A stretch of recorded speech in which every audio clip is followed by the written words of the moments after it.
தவறான நபருக்கு பொறுப்பு வழங்கப்படவில்லை என்று வெங்கடநாராயணா நியமன விவகாரத்தில் அமைச்சர் நிர்மல்குமார் பதிலளித்துள்ளார்.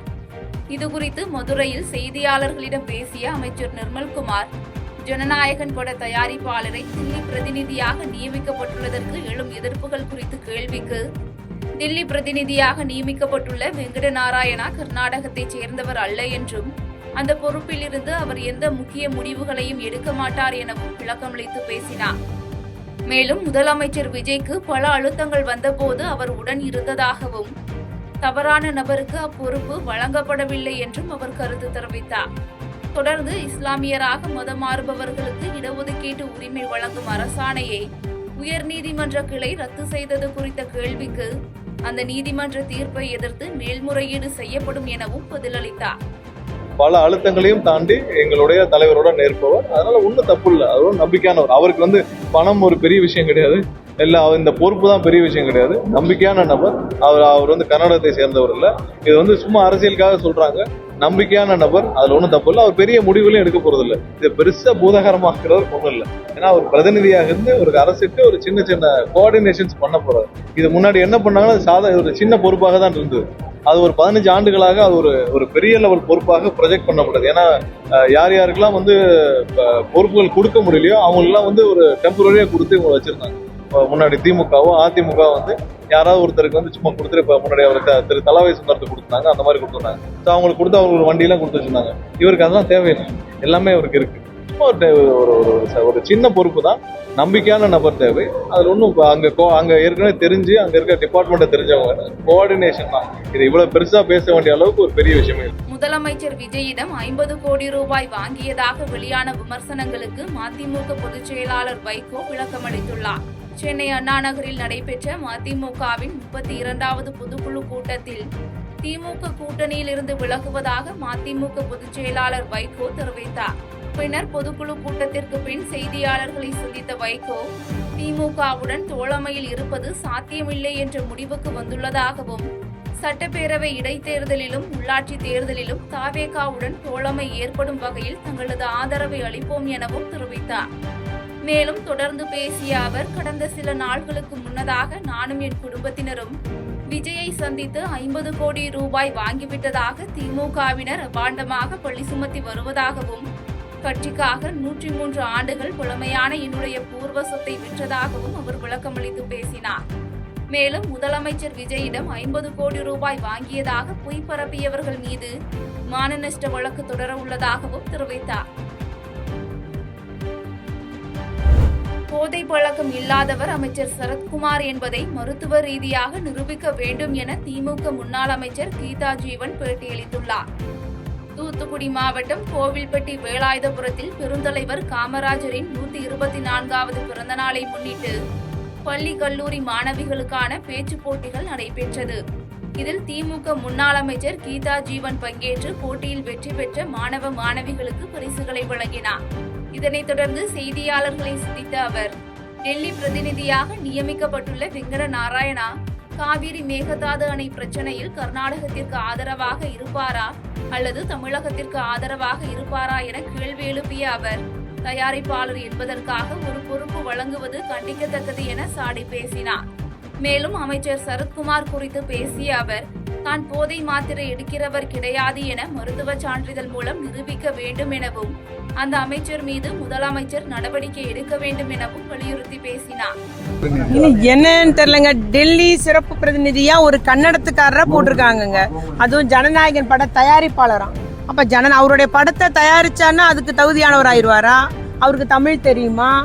இல்ல அவர் கர்நாடகாவை நிப்பாரா, தமிழ்நாட்டுக்காக நிப்பாரா?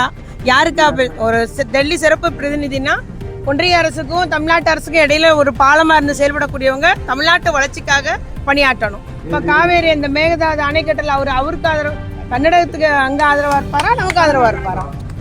சோ இது என்னது? ஒரு தயாரிப்பாளன்றதுக்காக ஒரு பொறுப்பு கொடுக்கறாரு அப்படின்னா முதலமைச்சர் என்ன இப்படி செய்யுங்க? இது கண்டிக்கத்தக்கது. நிச்சயம் அவரை மாற்றி ஆகணும். நல்ல ஒரு அரசியல் நோக்கத்தோட பொது வாழ்க்கையில் இருந்த ஒருத்தருக்கு மூத்த தலைவர் கொடுத்தா நிச்சயமா அந்த போஸ்டுக்கு ஒரு மரியாதையா இருக்கும். இல்ல அவரு கரெக்டா அந்த டைம்லயே நேத்து அவர் மாரத்தான் நடத்தும் போது அந்த வீடியோ வெளியிட்டு இருக்காங்க. அந்த வீடியோ போட்டதே அந்த அமைச்சர் தான் அந்த நேரம் போட்டிருக்காரு அமைச்சர் அது மாண்புமிகு சரத்குமார் அவர்கள். அது எந்த போட்டிருக்காருன்னா, ஒரு தில்லான செயலை செய்கிறோம் பாருன்ற ஒரு தக் லைஃப்ன்ற ஒரு ஹெட்டிங்கில் அந்த வீடியோ போட்டிருக்காரு. நான் என்ன சொல்கிறேன், செஞ்சு காமிக்க சொல்லுங்க. இதே மொபைலை வச்சு பிள்ளைக்கு மாத்திரையே அதே ஏடிஎம் கார்டு வச்சு நொறுக்கி காமிக்க சொல்லுங்க, உண்மை தெரியும். இல்லையா அமைச்சர் மெடிக்கல் சர்டிஃபிகேட் மூலம் ப்ரூவ் பண்ணட்டும், நான் போதை எடுக்கிறவங்க கிடையாதுன்னு அப்பட்டமா தெரியுது அந்த வீடியோவில். அதனால முதலமைச்சர் இது மாதிரி அமைச்சர் வச்சிருக்கும் போது தமிழ்நாடு எதை நோக்கி பயணிக்கும், அந்த அமைச்சர் மேல உரிய நடவடிக்கை உடனடியாக முதலமைச்சர் எடுக்கணும். அருப்புக்கோட்டையில் இளைஞரின் விளையாட்டு ஆர்வத்தை ஊக்கப்படுத்தும் விதமாக அதிமுக இளைஞர் மற்றும் இளம்பெண்கள் பாசறை சார்பில் மாநில அளவில் இறகுப்பந்து போட்டி நடைபெற்றது. விருதுநகர் மாவட்டம் அருப்புக்கோட்டையில் விருதுநகர் கிழக்கு மாவட்ட அதிமுக இளைஞர் மற்றும் இளம்பெண்கள் பாசறை சார்பில் பாசறை செயலாளர் பாலமுருகன் ஏற்பாட்டில் மாநில அளவிலான இறகுப்பந்து போட்டிகள் நடைபெற்றது. இந்த போட்டியில் ஆடவர் இரட்டை மற்றும் கலப்பு இரட்டையர் போட்டிகள் மாநில அளவிலும், ஆடவர் இரட்டை மற்றும் கலப்பு இரட்டையர் போட்டிகள் மாவட்ட அளவிலும், அதேபோல ஆடவர் இரட்டையர் போட்டிகள் தாலுகா அளவிலும் நடைபெற்றது. மொத்தம் 5 பிரிவுகளாக நடைபெற்ற இந்த போட்டியில் 200க்கும் மேற்பட்ட வீரர்கள் பங்கேற்று விளையாடினர். இதில் மாநில அளவில் வெற்றி பெற்ற அணி வீரர்களுக்கு முதல் பரிசாக 8000 ரூபாய் ரொக்க பரிசு மற்றும் கோப்பையும், மாவட்ட அளவில் வெற்றி பெற்ற அணி வீரர்களுக்கு 5000 ரூபாய் ரொக்க பரிசு மற்றும் கோப்பையும் வழங்குவதாக தெரிவிக்கப்பட்டது. சங்கரன் கோவிலில் அனுமதியின்றி இயங்கிய 22 சாயப்பட்டறைகளுக்கு சீல் வைக்க அமைச்சர் வி.கே. ராஜு உத்தரவிட்டுள்ளார். தென்காசி மாவட்டத்தில் பல்வேறு அரசு நிகழ்ச்சிகளில் பங்கேற்ற அமைச்சரும் மாவட்ட பொறுப்பு அமைச்சருமான வி.கே. ராஜு சங்கரன் கோவில் பகுதியில் செயல்பட்டு வரும் கைத்தறி மற்றும் சாயப்பட்டறை ஆலைகளை நேரில் ஆய்வு செய்தார். அப்போது 22 சாயப்பட்டறை ஆலைகள் எந்தவித அரசின் உரிய அனுமதியும் பெறாமல் செயல்பட்டு வருவதை கண்டறிந்த அவர், உரிய அனுமதி பெறாமல் இயங்கி வந்த அந்த ஆலைகளை உடனடியாக சீல் வைத்து மூடுமாறு அதிகாரிகளுக்கு உத்தரவிட்டார். மேலும் இதுகுறித்து மாவட்ட ஆட்சியர் உரிய நடவடிக்கை எடுக்கவும் அவர் அறிவுறுத்தினார். இதனைத் தொடர்ந்து செய்தியாளர்களை சந்தித்த அவர், சாயப்பட்டறைகளால் நிலத்தடி நீர் மாசுபடுவதுடன் பொதுமக்களின் உடல்நலத்திற்கும் பாதிப்பு ஏற்படும் அபாயம் இருப்பதாக தெரிவித்தார். மேலும் விதிகளை மீறி செயல்படும் ஆலைகள் மீது கடுமையான நடவடிக்கை தொடரும் என்றும் அவர் எச்சரித்தார். இது மக்களுக்கு பெரிய தீங்கு விளைவிக்கும். முக்கியமாக நிறைய இடங்களில் கேன்சர் ஆகக்கூடிய வாய்ப்புகள் இருக்குது. இந்த கழிவு நீர்னாலும் நிறைய பாதிப்புகள், நிலத்தடி நீர் ரொம்ப பாதிக்கும். இது அழகான ஒரு மாவட்டம், நீர்வளமுள்ள ஒரு மாவட்டம். இதோட பாதிப்பு அதிகமாக இருக்கும். அதனால எல்லாரும் அது வரைக்கும் அந்த சாலைகளை ஆலைகள் எல்லாத்தையுமே அடைச்சிட்டு நீங்கள் என்ன பண்ணுங்கன்னா பெர்மிஷனுக்கு அப்ளை பண்ணுங்க. எல்லா பெர்மிஷன் இடிபி எல்லாம் வச்ச பிறகு, ட்ரீட்மெண்ட் பிளான் எல்லாம் வச்ச பிறகு நம்ம பெர்மிஷனுக்காக கொடுக்கணும். இந்த பெர்மிஷன் கொடுத்தோம்னா யாருமே அதை அப்ளை பண்ண முன் வரல. 20 நாட்கள் மேலே ஆயிடுச்சு. நாங்கள் என்ன கேள்விப்படுறோம்னா அதை தாண்டி அதாவது நம்ம தடைகளை மீறியுமே உத்தரவு எதுவும் வாங்காமல் அவங்க ரன் பண்ணுறதை கேள்விப்பட்டோம். அதனால் ஆய்வுக்கு வந்தோம். நிறைய இடங்களில் 4-5 சாயப்பட்ட தொழிற்சாலைகளில் பார்த்தோம். நிறைய பேர் நம்மளுக்கு தெரியும் எந்த விதமான ஒரு ட்ரீட்மெண்ட் பிளான்ட்டும் இல்லாமல் அவங்க நேரடியாக அதை சாக்கடைகளில் திறந்து விடுறாங்க. அதனால் பெரிய பாதிப்பு இருக்குது. சுற்றுச்சூழல் பாதிப்புன்றது ரொம்ப அதிகமாக வர வாய்ப்பு இருக்குது. நிறைய கேன்சர் வாய்ப்பு இருக்குது.